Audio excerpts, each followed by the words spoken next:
puppy. She want a big dog. Welcome. Yes, we're in the new Providence. A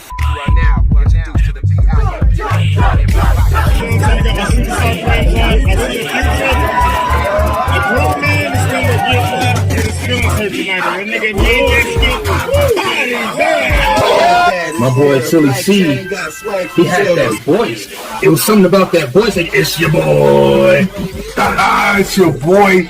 Yeah. Kids muscle up, I made it till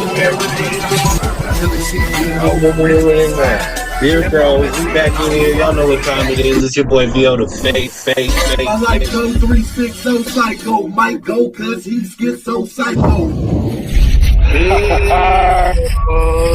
come out and play.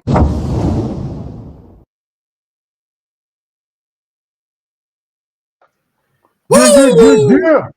Let's Beer go. Bros back in the building. New year, new intro, man. We back in here, y'all. Y'all ready to get this one popping?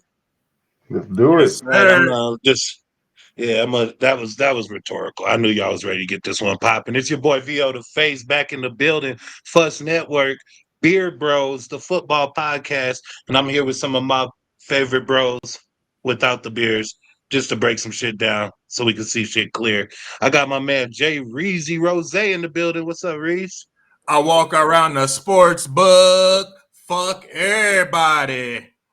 Can't see, can't bet, fuck everybody. Messed with my parlay. Fuck everybody. Also, I got my boy Silly C in the building. Silly C, what's up, man? It's your boy. Let's go. Let's get him. Yeah, It's your boy. boy. All right, man. So we diving right into it, man. It's week 2 of the NFL season, man. Week 1 was crazy. Let's go ahead and before we look forward, let's look back and talk about some of the bets that we missed on, fantasy players we missed on. This is a segment we call a day late and a dollar short, just kind of where we messed up this past week. We'll go ahead and let Silly C kick this one off. Silly, is there a bet or a player that you were just a day late and a dollar short on? Man, Devontae Williams, he actually was sitting on my bench. I was very upset about that. I didn't get no production from both AJ Brown and Xavier Worthy. I had both of them get me pretty much nothing. I got 1 point with 2 receivers. It was just crazy. So that was definitely my day late dollar short. That's tough. I think Xavier Worthy probably blew a lot of doors off a lot of fantasy teams in week 1.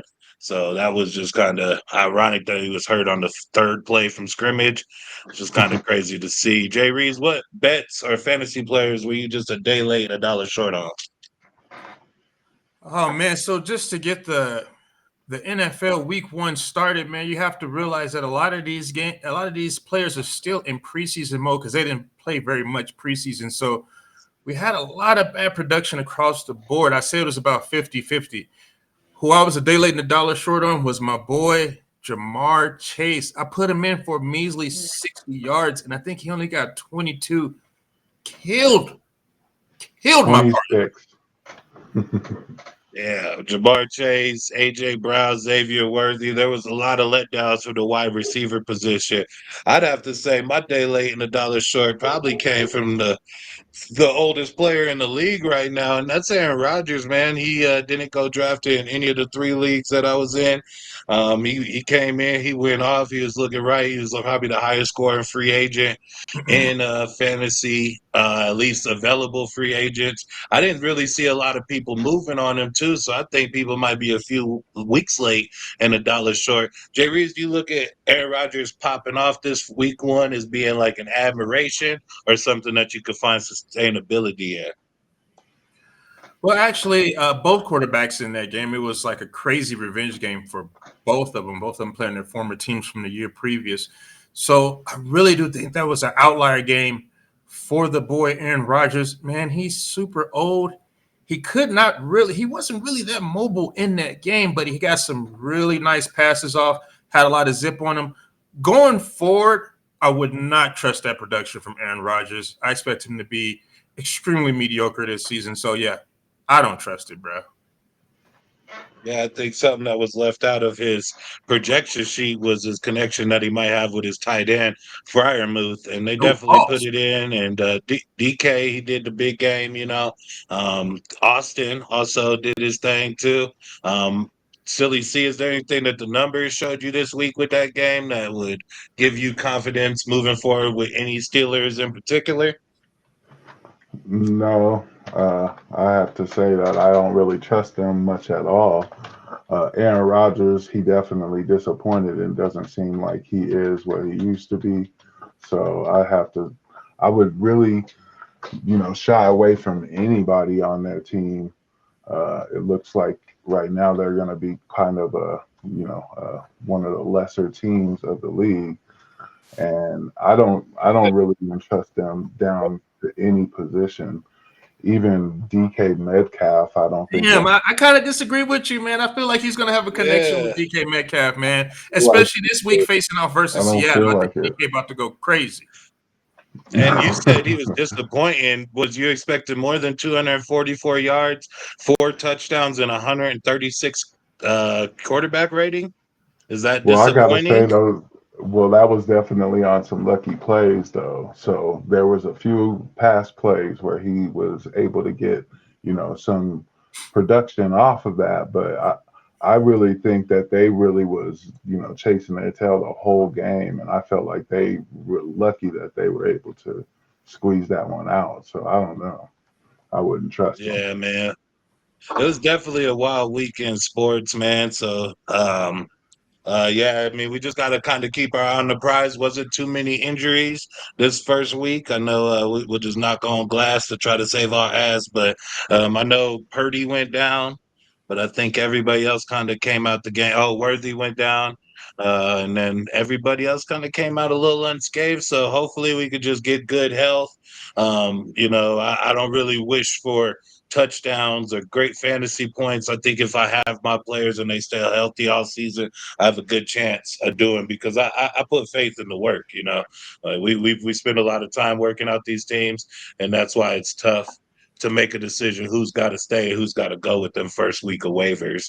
But we kind of tapped that one out, man. I think we did that one. Let's go ahead and push it into the next part. Silly C, you're going to give us our top 10 player list for this week. And I believe this week you wanted to focus on wide receivers. You ready for the screen share? Yes, sir. Sure am. All right, we're going to go ahead. He's going to give us the top 10 wide receiver plays this week, and then he'll kind of let us know. We'll have Jay Reeves unpack the list as we go through. So let's go ahead and start by giving us the list. Give us 10 through 6. All right, and at number 10 we got Drake London. I Drake? think I Dre? think he definitely is a wide receiver too, very barely to me. So I'd be cautious with him. At number 9 we got Amon St. Brown. After the performance last week, it really looks like Detroit's going to have to find themselves. So we'll have to see how much production he gets. Number 8. Number 8, we got T. Higgins. Uh, I don't really like. I think he's a little higher than I would like. I'd probably like Amon St. Brown above him. But number 7. 7, we got Nico Collins.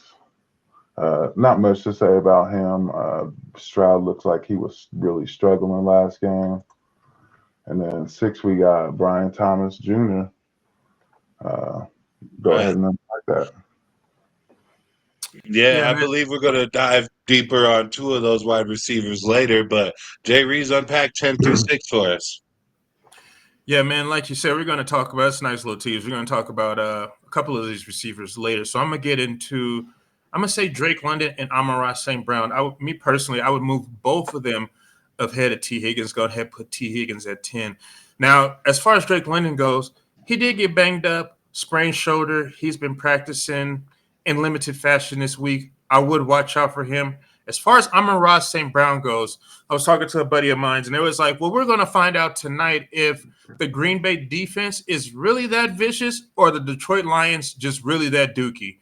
And after the game last night versus the Washington Commanders, the Green Bay defense is extremely legit. So I'm expecting a huge bounce back from the boy Amon-Ra St. Brown versus my Chicago Bears this week. I would definitely get Amon-Ra St. Brown in your lineup.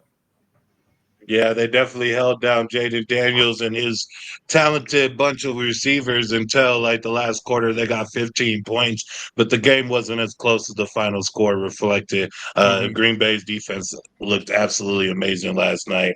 I do think they're going to be a force to be reckoned with moving forward. But speaking about moving forward, let's go 5-1 on this list, Silly C. All right. Number 5, we got Puka. I definitely like him. Well, I just like saying that name. That's all right. He don't like saying it well, but he likes it. Number 4. Puka. We got Malik Neighbors. Again, he usually gets a lot of targets, but his targets have definitely declined a little from look a little the rusty. season before. So we'll have to see. Number 3, we got Justin Jefferson. I have to kind of caution anybody with Justin Jefferson until we see what they can prove. Then number 2, we got CeeDee Lamb. Definitely, this is one that I think we definitely can believe in. I believe his target share and his just abilities alone will get him his points he needs. And then number 1, we got Mr. Chase. Coming in again, number 1, even after the 2 receptions for 26 yards last week, which really let a lot of fantasy people down. So go ahead and unpack That's why he went number 1 was for that type of production. Two receptions, 26 yards, you know what I'm saying? But hey, I ain't gonna shit on him too bad because he did that to me 2 years ago, and that kind of led to me not drafting him last year. Now he proceeded to win everybody a championship that touched him last year. So shout out to those people that won. Jay Reeves, let's go ahead and break down these 5-1. And what do you think about this list? Man, the 1 and the 2, like, you're going to have, like, superstar production every week. No need to talk about those guys. I want to jump into Malik Neighbors. Man, he was getting some rusty targets from the boy Russell Wilson. He still got his. It just didn't look good, man. Russ was selling balls. He had a couple balls on target, man, but Russ was getting sacked back there. It looked really bad. It'd be nice to see when the boy Jackson Dart gets in. Now, as far as the boy Justin Jefferson, they had a game versus the Chicago Bears where they didn't do anything for the first 3 quarters and then proceeded to drop 21 points on my beloved Chicago Bears head tops. Here's the thing about that game. It was J.J. McCarthy's debut game. So technically he's like still a rookie, even though this is his second year, suffered all last year with a whole bunch of injuries. But it was something that clicked in J.J. McCarthy's head, and that boy really stepped up. And once he stepped up, he started feeding the boy J. Jeff. I'm expecting big things from Justin Jefferson this season, man, because he's pretty much quarterback proof. Yeah, he's produced with everybody. I think J.J. McCarthy would be one of the bigger question marks. I think the question mark that we all ask about this one is Russell Wilson just done? Is it done? I mean, even his last season in Seattle, and then his 2 years in Denver, 1 year in Pittsburgh, he's looked like shit. Like, and there's really no nice way to put it. I don't know why his numbers have been so poor because he does have 50-50 ball catchers like Neighbors, and you know he's had Cortland and Pickens and hasn't really been able to get on the same page with any of them. Those passes weren't just inaccurate, they just were bad pace. They were floating. They were man, I never seen a quarterback throw a 50-50 ball that turned to 20-80 as soon as he left his hands. Like, it just didn't look like he was giving his wide receivers the best opportunity to catch it. Is it over for Russ? I have to say yes. Right now, he's a quarterback 3 streamer in PPR formats, and I wouldn't even spend any time getting him or anybody that he plays for. Malik Neighbors is going to get his targets, but man, with the way that he's throwing the ball right now, I risk injury to one of them. he's setting them up for a failure technically. So I don't know. We'll have to see. Without a whole list of all the wide receivers, do you see anybody that might have been snubbed this week that you're kind of high on this week that didn't make this top 10? Yeah, man, I have to go back to the Detroit Lions, man. The Detroit Dookie Lions, man. I just really think they got stifled by the Green Bay defense. I'm expecting huge production from Amon-Ra St. Brown, but also the boy Jameson Williams, man. I'm expecting him to light the earth on fire this weekend. And if he doesn't, I'm going to be pretty pissed off because he's on my fantasy team. Yeah, he's on one of mine too, but not the one that I'm playing you in the league. You got him in that league, so I don't know if there could be a way he could score different amounts. Fuck it, we just take all we can from him, and I just hope all my other players outproduce him, man. Well, thank you, Silly C, for that segment, man. That was a great job, man. We'll be revisiting that segment, highlighting all of the different positions throughout the year. We'll try to focus on the ones that are giving us the most difficulty breaking down, but you can see right there that top 10 was pretty clean. It was pretty flush, and it was just a great way to get this going, man. So now we off and rolling, gentlemen. And we find ourselves kind of looking into some games and some game lines. What games do you want to break down? Let's go to Jay Reeves, the gambler. Man, a real polarizing game versus the Jacksonville Jaguars versus the Cincinnati Bengals. They got the Cincinnati Bengals minus 3.5. And the Jacksonville Jaguars are sitting at plus 154 on the money line. Let's break it down, VO. What you think about this, VO? I just don't know. Like, obviously, the Bengals have a fantastic wide receiver duo and a ridiculously good quarterback, but that defense is a turnstile. And matter of fact, it's not even a turnstiles. Turnstiles hold people back. You got to at least jump over them, man. When you got people like Tillman and Flacco and Ford and I forget the other running back, Sampson or Simpson, Sampson Yeah, or Dylan Simpson, whichever Sampson. one, You got it. OJ or yeah. Uncle Samson. Fly me to the moon like that. Nah, but I mean, everybody looked good going against Cincinnati, man. And I mean, they got the Trey Hendrickson deal done, but you wonder if his time missed in the preseason is going to affect that. I do think they won last week, right? They were fortunate to beat Cleveland, the Bengals. 17-16. So the defense actually kind of held Yeah. up in that game, but it's a divisional matchup. Yeah. But I mean, sometimes it's not the points; it's what you see. It seemed like they were moving the ball up and down the field with relatively ease, with a Noah Fant sighting for the Bengals. I think that's healthy on their end. They got two really good tight ends, two really good wide receivers, and then they got Chase Brown, who's been looking really solid. They got their RB1. I think the Bengals could definitely do some damage in this game against Jacksonville. I don't know why you called it polarizing, because I think a lot of people are going to feel that this game's going to go one certain way. I guess another storyline leaning into this game is that Jacksonville traded Tank Bixby to Philly, which just shows that ETN's week one performance made them feel a little bit more comfortable running with the two running backs. So now they'll be featuring Tootin and Travis. So, I mean, I think they're starting to get some clarity. We'll see what they could do with that passing game. Obviously, I'm not going to talk about the boy from CU quite yet, but yeah, I think that game could be very interesting. If I had to make a pick in it, I'm going to go with the Bengals giving up the points. Silly C, props to the ops, man. I want to talk about Brian Thomas. They got him sitting at 72.5. Man, that boy Trevor Lawrence was selling balls last week. What do the numbers say about Brian Thomas? Is he the props or is he the ops? Ooh, right now, I have to say he's the ops. I think that's a little high. I have him about 68 and a half yards, and I have him about 5.5 receptions. So if you can lock in, over 5 receptions, I'd say he probably get 5 or 6 this game, but I don't think they're going to be long ones unless he gets lucky. Right now, the ball placement of the quarterback is just struggling. I just don't. You don't know where to put his balls. He doesn't know where to put his balls. But he does see 25 to 30% of the target share. So we'll have to see. But right now, I say he's the ops in that case. Agreed. And you said for 70, how many yards? 72 and the hooker walking down the street. And I got him Mm, 68 and a half.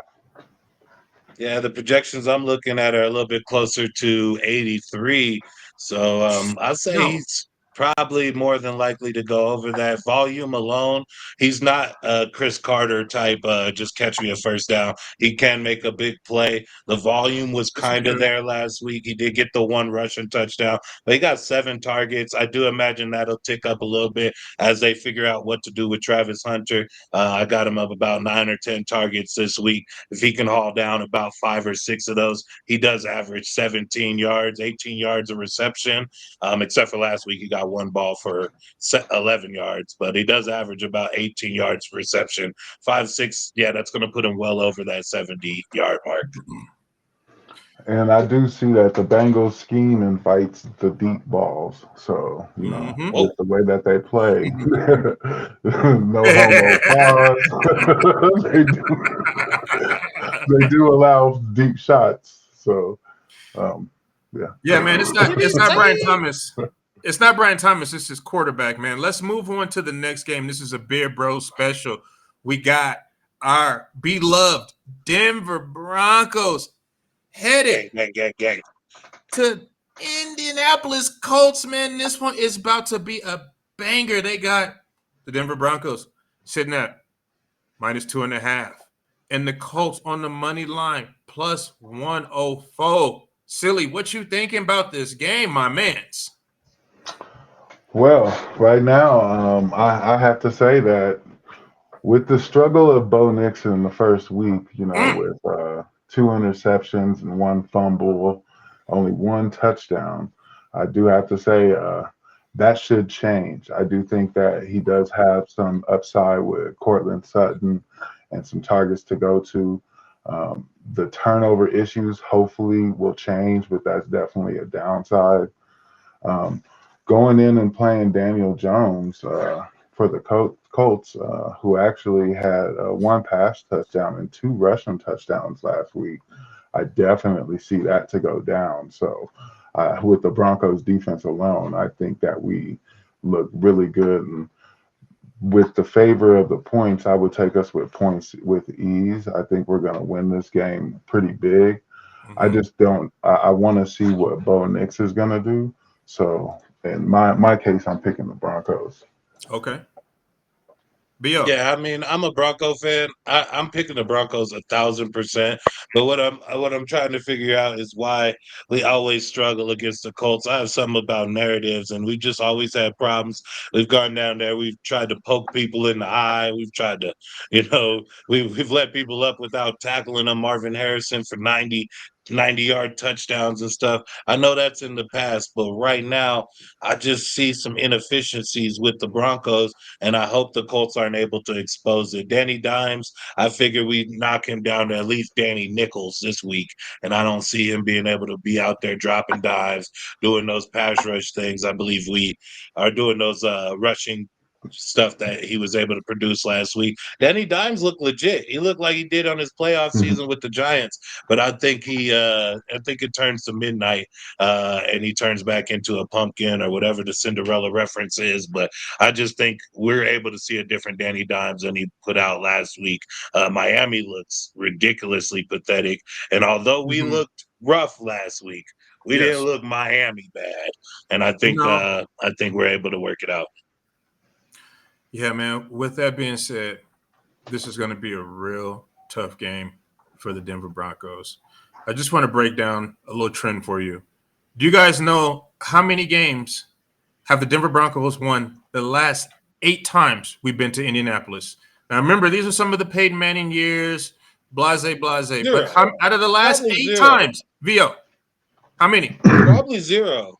Probably Cody. zero. Out of the last 8 times, Yes.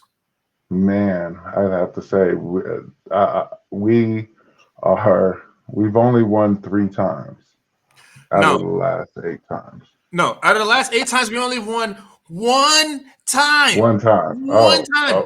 That So One you're is time. saying there's a terrible. chance. That's terrible, man. I'm telling you right now, if the Broncos come out, and I love the Broncos, that's my number 1 team, but I also love my paper. If the Broncos come out and they look like last week, I am taking the Colts all day long in this game, plus 104. It's something about that number. It seems real sketchy. Sometimes this defense doesn't like to travel very well. I'm sorry, guys. I'm rolling with the Colts. Plus 104. Let's go. Gross. How do we put him off the show? I think there's a way I could kick him out of here. But yeah, I mean, we got too many players that underperformed in week 1 to not have somebody take a step forward. Evan Ingram was down.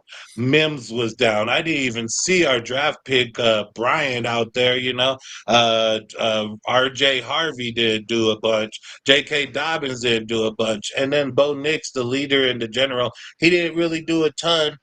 One of his interceptions, was a great defensive play where they kind of plucked the ball from Cortland.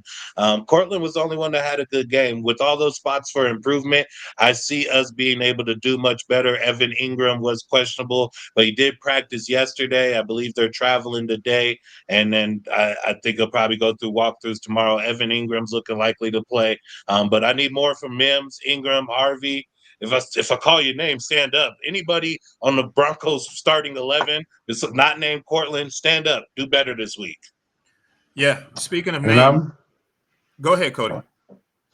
And I wanted to kind of fact check a little bit because I'm seeing December 15th, 2024, we beat them 31-13. And then Was we that also in beat Indy?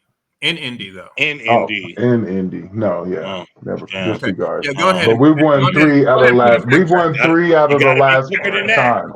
You got to be Go ahead, quicker put than it that. We won 3 out of the last 5 times. That's all I'm saying. So Yeah. not in Indy.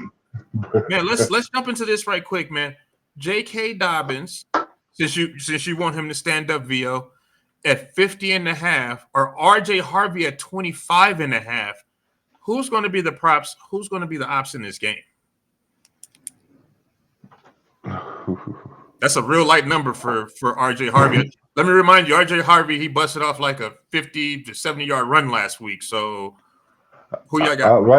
Right now, I think I'd take Dobbins on the over. Okay. If we lead early, if we don't, I think it could be more of a Harvey game because he does have the ability for big plays. That's catchy. So right now, I would probably start Dobbins, or say over with Dobbins, but I think in a couple weeks Harvey will definitely be there. But I say Dobbins right now over. Okay. And well, yeah, I think I say they're both the props because those aren't giant numbers. Not at all. I do think Harvey gets his first NFL touchdown this week. So if the touchdown's a tiebreaker, I'll give Harvey the nod. But both of them are going to be props this week. I'm seeing about 6 to 10 touches for Harvey, and that's only if we lead. But if we also lead, I'm seeing 15 plus touches for Dobbins. So right now, I'm seeing a lot more work from Dobbins. Yeah, I have to agree with that. I mean, go ahead. All offseason, Peyton said he wanted a joker. You know what I'm saying? He got his joker in Evan Ingram. We've had Mims. Use them motherfuckers, man. That's all I want to say. Yes. As far as the props and the ops go, I have to agree with the boy VO. I feel like they're both the props, but I'm willing to take RJ Harvey. If you can get a combined rushing and receiving, I'm willing to take him all the way up to 80. You can outline that for some plus money. Thinking RJ Harvey really gets off in this game, man. He looked really good last week, man. We're going to spin this right into the next game. We got the Philadelphia Eagles versus the Kansas City Chiefs in a super matchup. Now, this is sitting at a pick 'em, man. We got the Philadelphia Eagles at minus 116, the Kansas City Chiefs at minus 102. My guys, what y'all think about this game? This is about to be a big one. Well, I'm seeing the spread right now at 1 point, depending on how which sites you're looking at, and with total points 46.5. I think that we do see over the total points, so I would definitely go there. There's a lot of upsides with Jalen Hurts and his dual threat abilities, A lot of downsides with AJ Brown and any of his bets. Definitely a little upset because of his last week's performance. But right now, Hollywood Brown looks like somebody that could be a sleeper pick this week. Definitely with as much targets that he or as many targets as he got last week. Juju Smith-Schuster, I wouldn't leave out neither. Um, but right now, KC's defense has allowed 24 points for versus the Chargers, and they struggled in the red zone big time. So I just think Kansas isn't really going to be that good of a team this year, especially with all the injuries they have. So my pick for this game is going to be the Eagles to see Kansas go 0 and 2. Yeah, that's fool. He relegated them to Kansas. He took the city off the name. We call them just Kansas. We ain't in Kansas no more. Sometimes there's teams that just have other teams' numbers, man. And when you look at the Philly versus Kansas City relationship, it does seem like Philly's one of those teams that kind of has their number. I typically am normally very comfortable leading with the home team or the team with the better quarterback or the team with the better coach. And all three of those scenarios, that's Kansas City. You know what I'm saying? But man, when a team got your number, they got your number. And I don't want to buy into all these narratives, but I'm narrative Nancy, man. I'm trying to figure it out. I do think that Jalen Hurts is going to go out there, play well. I do see better productions from his offensive skill positions, but I still see them losing, man, because unless they're able to do what they did to pretty much every team over the last 15, 16 weeks, I don't think they've had to like come out of their game plan because their game plan has went out, it's worked, and then they've been in leads like that. I haven't seen them in any adversity. I want to see what a real game looks like, where either they struggle to get points early, or it's like a 7-7, or even a little bit of a deficit going into the halftime. So that's what I want to see from Philly this week. And if Kansas City is able to apply that pressure, also to piggyback Cody's Juju and Hollywood Brown, I think both of those are great people to run in your daily fantasy leagues. Like if you're just playing for this Sunday or just next Sunday, utilize those people. I wouldn't waste a roster spot over people like Marvin Mims or somebody that let you down a little bit in the first week on those players, because the longevity is just not going to be there with it. Xavier will be back. Rasheed will be back.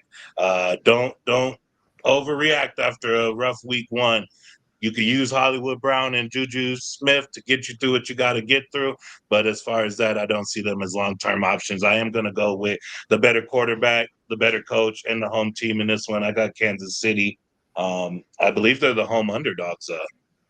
So I'll take the points. You give me the points, I'll take Kansas City in all them conditions. Yes, sir, man. You're standing on the island by yourself because I'm rolling with the Philadelphia Eagles, man. They're about to mollywop these fools upside the head. Travis Kelce taking out his own receivers. They're just not. They were trying to, like, here's the thing, Patrick Mahomes, they were trying to take some more deep shots down the field. I'm like, yeah, that works when you got the right personnel, but Tyquan Thornton, a Cook Marquise Brown, that shit ain't working, man. The running game looked awful. The defense got filleted by the Chargers, which is a very good team. In Philadelphia, they're the Super Bowl champions, man. So until you can prove me otherwise, I have to roll with the champs. I don't know. I just feel like busting you in your mouth, and getting that like what happened to him last week with Xavier going out on the third play. Like, how much of their game plan was wrapped around that one player, with them being absence of Rashid Rice, and just like you just know that changed everything. So then when you go in, I think they did well considering. I'm always happy to see them lose. If they start off 0-2, you will not see any tears from me, but you also won't get no money out of my pocket if you're giving me points, the home team and Mahomes. Jay Reeves, where are you landing on this? Man, like I said, the Philadelphia Eagles, man.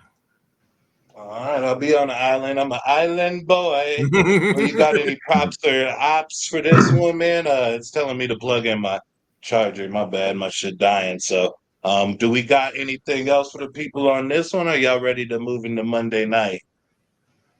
Man, let's just go ahead and move into Monday night, man. Let's go. Dun, dun, dun, Well, dun. give me 1 second. If you want that's what they call it, tease. If you want that information, go to our Monday night video. We're gonna get out of here right now. Remember, it's Beer Bros. We getting it in. Cheers to the win.